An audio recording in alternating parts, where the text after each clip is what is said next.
کیا ہمیں قصر نماز میں جو سفر میں نماز ہوتی ہے کیا اس کے ساتھ فرض کے ساتھ ہمیں سنت بھی پڑھنا ہوگی؟ تو آج اس مسئلے کو آئیے ہم جانتے ہیں۔ بفضل تعالیٰ آج میں موجود ہوں گاندربل میں۔ صبح اٹھ جاتا ہوں، الحمدللہ اٹھنے کے بعد فجر کی نماز کے لیے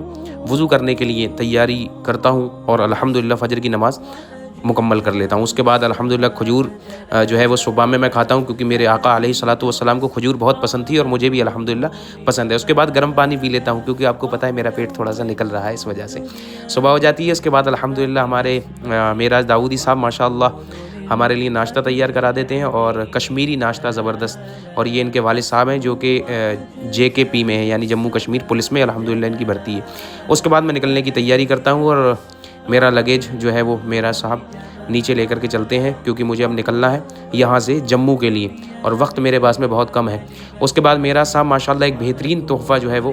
دیتے ہیں کہ حضور علیہ الصلوۃ والسلام کی سنت ہے، حضور صلی اللہ علیہ وسلم زیادہ تر تحائف میں لوگوں کو جو ہے وہ چادر شریف دیا کرتے تھے، جو میرے قبلہ بابا جان بھی فرمایا کرتے تھے کہ حضور علیہ الصلوۃ والسلام اگر کوئی حضور سے ملنے آتا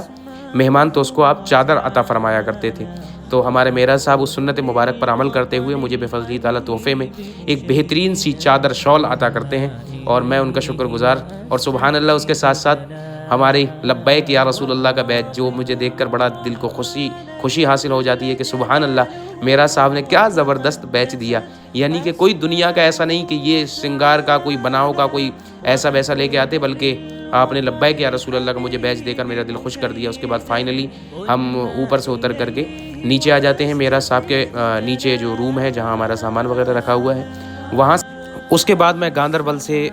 سری نگر کے لیے نکل جاتا ہوں، اور یہ بات کہتے ہوئے آپ کو بتا دوں کہ اس کے بعد چونکہ ظہر کا ٹائم ہو گیا تھا، تو اگر تو آپ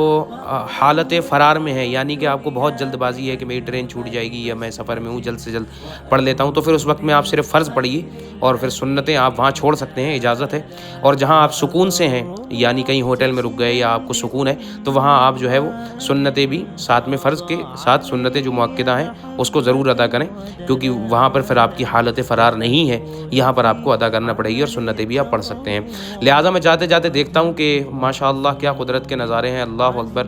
اسی کے قریب میں جو پہاڑ ہے اس پر برف نہیں، اور اسی کے قریب میں جو پہاڑ ہے اس پر برف ہے۔ کیا یہ خدا کے ہونے کی نشانی نہیں ہے؟ کوئی تو ہے جو نظام ہستی چلا رہا ہے۔ اور میں پورے انڈیا کا دورہ کر چکا ہوں، غالباً کچھ ہی جگہ رہ گئی ہیں جہاں نہ گیا ہوں، لیکن سب سے خطرناک روڈ میری اس جرنی میں آج شامل ہوا جو ہے جموں سے